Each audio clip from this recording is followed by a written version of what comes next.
Trong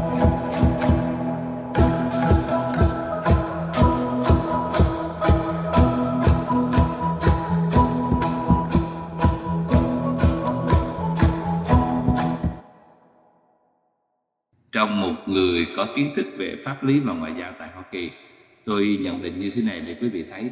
Thứ nhất là chúng ta có hai việc để cần phải xác định một cách rõ ràng. Đầu tiên nhất là cái hành động của người thường ở Tây Nguyên đó, và Việt Cộng nó gọi cái gì thì nó gọi, chúng ta đừng có lo lắng lắm, mà mình phải tìm những người chuyên môn để làm những cái việc vận động ngoại giao về vấn đề này. Đầu tiên nhất, tôi xin thưa với quý vị về mặt pháp lý, về mặt quốc phòng đó, cho đến giờ phút này tôi vừa đi một chuyến đi vận động ở DC và ở Washington. Thực sự các việc làm đó nó đối với Bộ Tư pháp Mỹ, đối với Bộ Quốc phòng Mỹ, nó không có một phương hại gì hết, nhưng mà đối với Bộ Ngoại giao Mỹ nó là một vấn đề. Lý do tại sao vậy? Bởi vì Việt Cộng đang tự vận động cộng đồng thế giới để cô lập tất cả những tổ chức mà chống lại họ, trong đó kể cả người Phú Rô, người Tây Nguyên, bất cứ một cái tổ chức nào, kể cả những người Việt Nam chống họ. Thành thử trong lúc này chúng ta phải thấy rõ ràng rằng là người Thượng, người Việt là một thành phần của Việt Nam. Chúng tôi nói lại rõ ràng, bất luận là người nào trên đất nước Việt Nam là một thành phần của Việt Nam. Chúng ta cứ nói như vậy, chúng ta không cần phải xác định đó là một lực lượng tổ chức nào. Họ là một thành phần của người Việt Nam. Việc làm của họ nó phải có cái nguyên nhân. Cái nguyên nhân này nó âm ỉ suốt mấy chục năm qua là một sự lấn đất, chiếm đất, cướp đoạt tài sản của họ bởi sự tổ chức có hệ thống của chính quyền. Đây là một sự xung đột của người dân và chính quyền, không phải là một hành động khủng bố. Chúng tôi nói với quý vị có thể nhìn là một hành động bạo lực là khủng bố, đó là cái lý thuyết của quý vị. Tuy nhiên chúng ta phải biết rõ cái nguyên nhân này. Đây là một sự xung đột giữa người dân và chính quyền, từ những cái âm ỉ đã xảy ra suốt mấy chục năm qua. Đó là vấn đề thứ nhất. Công việc chúng ta đi vận động bây giờ là để mở cái vòng vây bao vây về ngoại giao của Việt Cộng nó tung ra. Thành thử chúng ta chỉ vận động về công bằng, tức là công lý và dân quyền mà thôi. Chúng ta không nhắc tới những chuyện khác. Đó là cái ý kiến riêng để chúng tôi góp ý với quý vị. Chúng ta vận động làm thế nào để những người bị bắt đó phải được đối xử công bằng, tức là vận động công lý cho người Tây Nguyên. Và sau đó tất cả các quyền của người dân phải được tôn trọng một cách đúng mức, và đó là dân quyền. Thành thử chúng ta đặt trọng hai cái trọng tâm đó thì mình sẽ được Bộ Ngoại giao Mỹ, Bộ Ngoại giao của tất cả các nước phương Tây chú ý đến. Khi họ chú ý đến nó sẽ có lợi chúng ta rất là nhiều việc chừng sau này. Còn chúng ta đừng có nói là quyền độc lập. Còn vấn đề đó là vấn đề thứ nhất. Vấn đề thứ hai, chúng tôi muốn xác định lại cái chữ tự trị và sự độc lập. Người Tây Nguyên không có thể đòi hỏi độc lập được. Tôi nói lại một lần nữa, ngay đây có anh Neyron luôn, chúng ta đừng bao giờ nói những cái lúc vận động như thế này chúng ta đòi hỏi sự độc lập, nó sẽ bất lợi cho công cuộc đấu tranh này. Bởi vì nếu quý vị xác định quý vị là một lực lượng tách ra khỏi Việt Nam thì hành động đó là hành động khủng bố. Tôi nói rõ ràng, nó phải là một bộ phận trong dân tộc Việt Nam thì mới gọi là những sự xung đột giữa người dân và chính quyền. Không thể gọi là khủng bố được, chưa có một người dân nào chống chính quyền của họ gọi là khủng bố hết. Thành ra chính vì vậy chúng ta phải xác định rằng là đây là một bộ phận của người dân, vì họ bị áp bức quá tải, vì họ bị cướp đoạt tài sản, họ phải dùng đủ cách để phản ứng lại. Hành vi đó quý vị có thể nhìn góc độ nào tùy, tuy nhiên đó là một hành vi cần thiết để bảo vệ sự sống, sự tự chủ của người dân. Và cái quyền tự trị là cái quyền gì?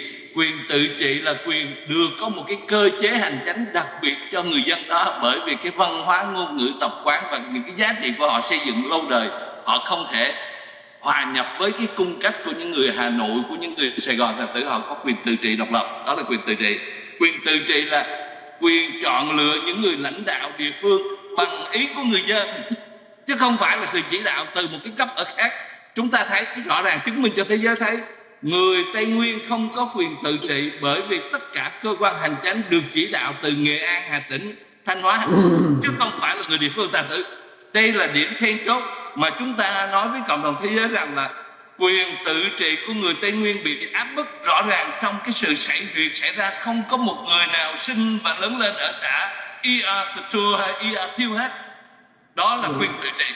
Thành thử kể từ giờ phút này tôi góp ý với lại anh Neyron, với tất cả quý vị, người thường là chúng ta nên nói rằng là quyền tự trị, cộng đồng thế giới, Liên Hiệp Quốc và nước Mỹ phải quan tâm đến người dân của chúng tôi. Người dân ở Đắk Lắk phải được gần gũi lãnh đạo phục vụ bởi những người Đắk Lắk thì mới hiểu được cái văn hóa địa phương, mới hiểu được tập quán phong thổ và địa lý. Đưa một ông Thanh Hóa, đưa một ông Hải Phòng vô thì làm gì mà biết được cái vấn đề địa phương của chúng tôi. Làm sao quý vị có thể giải thích cho chúng tôi người cộng sản tôn trọng quyền tự trị? Đó là cái điểm mà then chốt về pháp lý, về cả về ngoại giao chúng ta sẽ thắng. Thì đó là điều mà chúng tôi góp ý một cách chân tình. Trong lúc này chúng ta đừng nhắc gì vấn đề độc lập cho Tây Nguyên, không có lợi. Đó là vấn đề nhất. Chúng ta chỉ nói rằng tất cả những ngôn ngữ Hà Nội biện hộ cho bao biện cho sự tự trị của họ là một sự dối trá. Quý vị thấy những người bị tử thương, chúng ta đem nhân chứng ra, đang bằng chứng. Quý vị cho tôi biết có ông nào trong những người bị thương là người ở Đắk Lắk không? Đó là cái bằng chứng rõ ràng. Đây là một sự xung đột lấn đất dấn dân, chiếm hết tất cả những quyền của tôi và tước đoạt cái quyền tự do của người dân chúng tôi.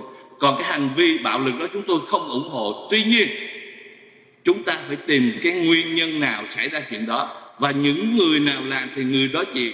Chúng tôi không muốn nói là mình bỏ bê họ, nhưng mà mình nói người nào làm thì người đó chịu. Còn người dân thì vô can, không có được quyền đụng tới cái quyền dân quyền của họ. Họ không can thiệp. Bây giờ tự nhiên bắt 100 người nhốt đánh đập rồi nhận bừa như vậy, ai mà chấp nhận? Thì chúng ta tạm thời trong hoàn cảnh này chúng ta vận động từng nước một. Nếu mà mình có được sự cảm tình của cộng đồng thế giới, của Bộ Ngoại giao Hoa Kỳ, thì từ đó chúng ta sẽ có những cái bước tiến tốt hơn. Tôi xác định lại, tại Bộ Tư pháp Hoa Kỳ hay là Bộ Quốc phòng Hoa Kỳ, vấn đề đó không phải là vấn đề, không có một cái trở ngại hết. Chúng ta chỉ bị trở ngại về mặt ngoại giao, bởi vì cộng sản đương dùng chiến lược ngoại giao để cô lập hết tất cả những tổ chức chống cộng, trong đó có các người phụ nữ. Thì những cái điều mà luật sư Văn mới nói đó, một cái thông cáo chung để chúng tôi có cái thông cáo đó để gửi ra, để đánh động cái dư luận cộng đồng người Việt hải ngoại cũng như trong nước và cộng đồng quốc tế. Tức ở đây là mình phải nói về cái dân quyền và nhân quyền, và kêu gọi quốc tế có một cái cuộc điều tra căn cứ trên những cái tiêu chuẩn quốc tế, cái bản tuyên ngôn quốc tế nhân quyền hay là tuyên ngôn dân tộc bản địa, mình phải căn cứ vào đó. Tức là chúng ta đấu tranh một cách nó mềm mỏng, nhưng nó có cái sức thuyết phục hơn là chúng ta đấu tranh mà một cách mà nó vội vã, hay là vấn đề nó có tính cách mà nó thô bạo. Tất nhiên chúng ta chống cái vấn đề mà thô bạo như vừa rồi, đó là những cái hành động chúng ta chống. Nhưng vấn đề ở đây chúng ta nói trên cái lý lẽ, cái ngôn từ nó phù hợp với cái công pháp quốc tế, thì đó là nên làm. Còn cái kế hoạch tiếp theo chúng ta làm cái gì đó thì chúng ta sẽ có những cái cuộc họp tiếp theo.